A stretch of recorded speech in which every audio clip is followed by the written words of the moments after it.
Welcome to my vlog.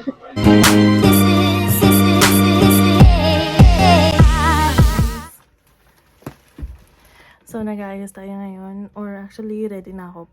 Pero nag-ready ako. Wala naman. Same pa rin yung itsura ko. Magdi-dinner kami. Magdi-date ako. Date kita Kat. So, yeah. We're gonna go and have dinner sa Caesars, which is a steakhouse. Wait. I'm gonna go. I think she's nearby. So, I'm just gonna go downstairs and wait for her. See you later. There's Tita. There. Diyan tayo kakain. Kasama ko si Tita. Mag-date kami. Bakit? Mag-date kami. Bakit? Birthday namin.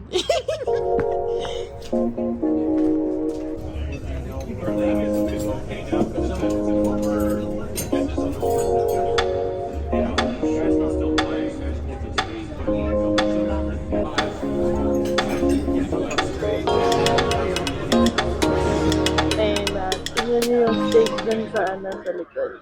And ito yung server namin. Nagdadala siya ng iced tea. Ayan. Iced tea. Hindi siya iinom kasi siya ay mag-drive. Kasi, ibang klaseng iced tea. Ibang klase? Parang hindi siya iced tea. Tikman mo. No? Parang light lang. Oh. Ayan. Ganyan pala yung steak dito. Ano tingin mo, Tita? Paglabas natin, amoy steak na tayo. Oo nga. Kasi wala silang bintana. So, walang ventilation. Ingay, walang ano. Ah? Dapat na tayo. Oo nga. Para walang sorbo. First order. Complimentary na garlic and cheese toast. Sarap ba ini? Ayun, kumain. Gusto kainin yung ano. Ha? Dito na kulang. Ang pangit naman ang presentation nila. Oo. Walang ka susulpun naman. Try natin. Sarap. Ayun yan. Ayun. Yung cheese? Ayun, pag kinain yan, mabubusog ka naman na. Ayoko naman yan. Ito. Garlic. Garlic.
Thank you.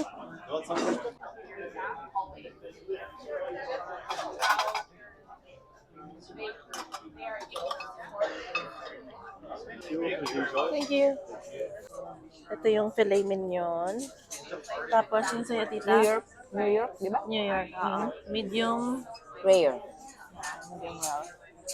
Sarap. Medium rare. Yummy. Yummy. Tara na. Cut mo yung steak.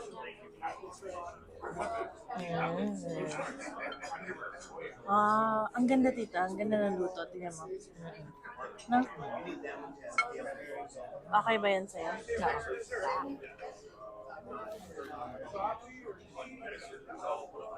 Sarap nga.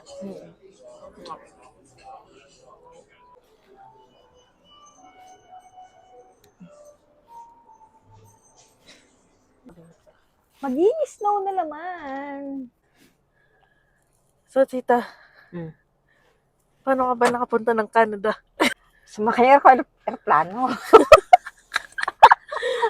Siyempre, nag-apply. Galing ng Saudi Arabia. Galing ako ng Saudi. Doon yung So, una? shout out sa mga friends ko sa Saudi. In-apply pala ako ng hinanapan pala ako ng mami mo ng sponsor. Sila Shelly na. So, sandali lang yung na yun. Process na yun, kala mo ba? Nag-submit ako ng December 10, 2017. Galing Saudi? Mm-mm. Hindi galing Pilipinas, so straight. From Saudi. Anong pathway yun? Kung galing Saudi? Home care? Meron. Basta parang ganun. Child provider, parang ganun. Gano'n katagal ka ba sa Saudi? 4 years. Mas matagal ako sa UAE. 6 years ako. 6 years, 4 years. 10 years. Tapos, punta na ka na dito. 10 years ang papunta ng Canada. Kamusta naman? Ang lamig! Ang lamig. Hinihinig ako. Pero nagustuhan mo dito? Nung una, hindi. Kasi masyadong nai-stress ako. Siyempre, bago. Tapos, pagdating mo dito, 1 linggo ka pa lang. Pag-i-examin ka na ng mami, mag-exam ka na! Exam ng ano? Learners. Diba? Para na. Para makapag-drive na. Kapag-drive na. Sabagay, totoo naman. Diba? One month pa lang. Ikaw nga, lucky charm ko eh. Ako nag-driving lesson kay tita. Parang famous na ako sa driving lesson. Kasi ako din yung kay Kat. Dumating ako June 18. Ay, June 10 pala. June 10, June 10. dumating ka ng Canada. June 10, 2018. Tapos, July July 29, nakapasa na ako. ng learners. Oo. Anong masasabi mong na-achieve mo sa 4 years? 4 years na yun, no? Oo, 4 years. Bilis. 2018, 2022. Ano na ang biggest achievement mo? Siyempre, yung achievement ko yun, nadala ko sila dito. Si Limor, si Ryle, at si Romel. Galing yung kasi siyempre, kung nasa ibang bansa ako, katulad ng, di ba, sa Saudi, sa UAE, hindi ko naman sila madadala doon. Nahirap. Ilang years yung tiniis mo na nakahiwalay? 12 years. Kasi parang 2 years nang nakuha ko sila eh. 2 years na ako. Pero ang bilis pala, no? Kasi 2 years lang na agad. 2018, tapos 2021, dumating sila dito ng November. As landed PR? Yeah. Kasi PR ka na rin? Pero alam mo yung pag-process ng PR, ang hirap kaya, talagang ka sa butas ng karayom. Kasi, di ba, ang dami nilang process. Tapos, kailangan pa mag-exam ng English, di ba, yung IELTS na ganyan, self-tip. Ang hirap kaya. Tapos magbabayad ka pa. Magkano yun? Magkano nagastos mo in total? Sabi mo ng 1.5 sa test. 1.5 sa test? Oo. 1.5 pang test? Hindi. Siyempre, ang hirap eh. Umulit ka. Oo, ang Magkano hirap. ba isang test? 300. 300? Yeah. Ang dami kayang bumabagsak. Ang hirap. Tapos, Iiyak ka na lang lagi. Tapos, yung ano nila, yung application, siguro mga 2.5 plus. yun yung sa government na application. Mhm. Pampamilya yon. Oo. Pampamilya.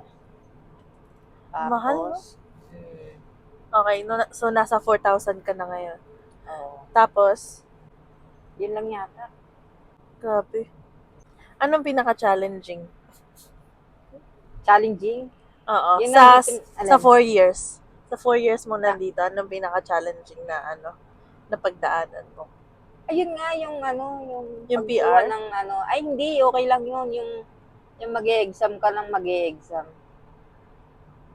Na yung self-pip na yan, yung self-pip, yung IELTS. Oo. Yun ang challenge dun. Na ang mahal-mahal ng bayad. Diba? Kasi syempre, hindi makukumpleto yung application mo kung hindi ka makakapasa dun eh. Nakasalalay talaga lahat. Dun siya naka, ano, para lang, syempre, gagawin mo lahat. Makasama mo lang. Yun ba rin yung nagpapatagal? O hindi naman? Meron pa yung ano, yung kukuha ka ng, ano ba yun, ICES, yung ano mo, yung education mo sa Pilipinas. Yung pupunta sa school? Oo. Ia-assess pa nila.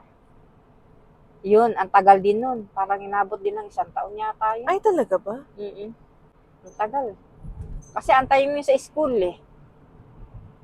Tapos aantayin mo rin yun sa result. Oo, antayin mo yung result. Depende pa kung makakapasa ka doon sa ano, sa assessment. Buti na lang. Nakapasa sa assessment. Kasi yung iba, may hindi nakakapasa. So, kung certificate, mga ganun-ganun silang nalalaman. Siguro, depende rin yun sa ano, sa department, kung saan mo siya ipapasa. Pero worth it naman bang pinaghirapan mo? Worth it naman kasi nandito na sila. Magkakasama na kayo. Oo. Kasama mo na yung ano, may kaaway ka na. Dati wala kang iniisip. Sarili mo lang. Layas doon. O, di ba? Kahit saan. Pwede kang pumunta. Ngayon, hindi ka na makalayas. Makakalayas ka naman, kaya lang. Siyempre, iniisip mo yung, may kakainin pa ba itong mga to? Pag lumayas ka. Diba? Iba na kapag nandyan na yung pamilya. Hindi katulad dati na kahit saan ka sa kaabutan, dyan sa Walden. Diyan ka nalang matutulog. Dyan na lang ako. Oo. Diba? Ayan. Diba dahil sa Okotoks pa ako. Kasi layo mo din nun dati. Layo ko din. Puti nga talagang nakapag-drive na kasi isang malaking yun talaga. Malaking factor na nakakapunta ka na kung saan. Nang mabilisan. Lalo na nag-winter. And it's so cold. Yeah. Tapos kung magta-transit ka, ang tagal din ang hintayin mo. Parang lalamigin ka lang sa labas. Yung unang ko dito na hindi pa ako nagda-drive.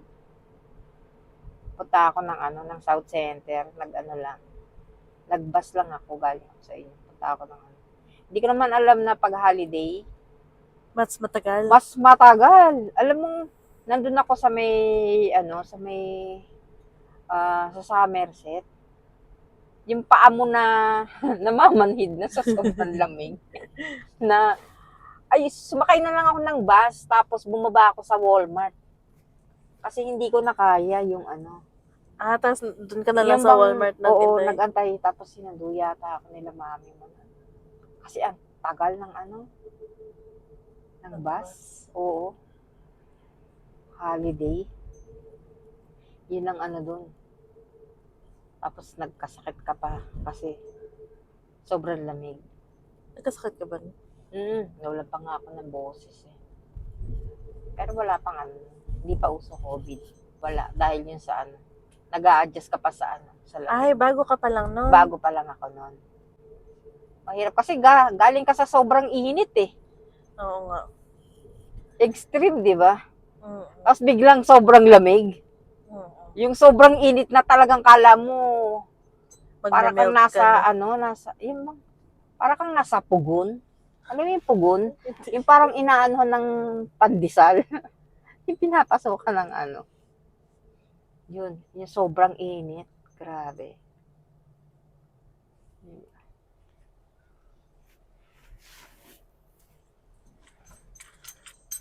Anong sasabihin mo sa sa mga nasa Saudi na gustong magpunta ng Canada? Try nyo lang. Magandang buhay dito. Mas maganda ba ang buhay dito kaysa sa Saudi? Oo, mas maganda dito kasi lalo na't madadala niya yung anak niya. Dahil dito, may future. Sa Saudi naman, di naman nila madadala yung kanilang family.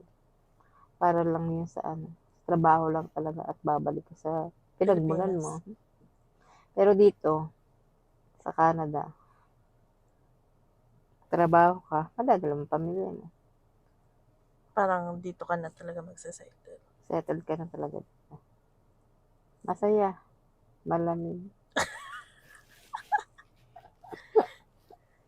Diba? Nakakabata kasi malamig. Nafe-freeze yung mga wrinkles. Oo nga. Dito tsaka dito walang mahirap, 'di ba? Walang mayaman, pantay-pantay lang. Mararanasan mong yung ng mga mayayaman. Kaya mo din. Totoo. Kaya mo. Gusto Lahat. mo mag-check-in. Lahat yung hindi mo mararanasan dito. Masaya. Di mo nga akalain magkakaroon ka ng sasakyan. Tapos magdadrive Magdadrive ka, di ba? Tapos, kahit every year, new phone kung gusto mo. Ka-iPhone 40 ka na sa susunod. Totoo. iPhone 16 na. Di ba? Tapos yung mga bata, di ba? May mga sarili-sariling sarili na silang cellphone nila. Tsaka dito, hindi naman uso dito yung nakawan, di ba? Kahit na maibabalik. Kasi yung kay Ray, nahulog yung cellphone niya. Ay, talaga ba? Sa may school. Oo. Yung sa snow. May nakakita. Pero nasa labas na sila. Out of na sila. Hanap siya ng hanap. Yung niya, yung bus ticket niya, nilagyan ko ng pangalan niya. Nilagyan ko ng pangalan niya, cellphone number. At saka address? Hindi, kung saan siyang school. Kalagay doon Bishop. So, yung nakapulot, nakita siguro. Andun yung yung ATM niya, may pera pa siya doon, 20. So, may cellphone niya sa likod niya. Ganyan. Dinala yung cellphone doon sa Sa school? Sa school. Diba? Marami nga akong dati na iiwan ko sa bus. Nababalik sa akin. Lahat. Walang bawas. Kaya nga. Yun lang, pag walang pangalan, tsaka kung di alam, yun lang ang Para finders keepers. Okay. Thank you for dinner. I love you. I love you too.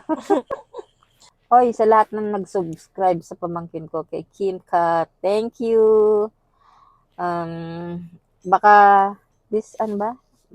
tayo uli. Magpapa-games tayo? Magpapa-games kami. Meron kaming nagpa-plan pa kami. So, watch out. Wow, vlogger yan. Vlogger yan. Okay, good night. Dito na kami sa bahay. Alright, Uuwi bye. na ako at work.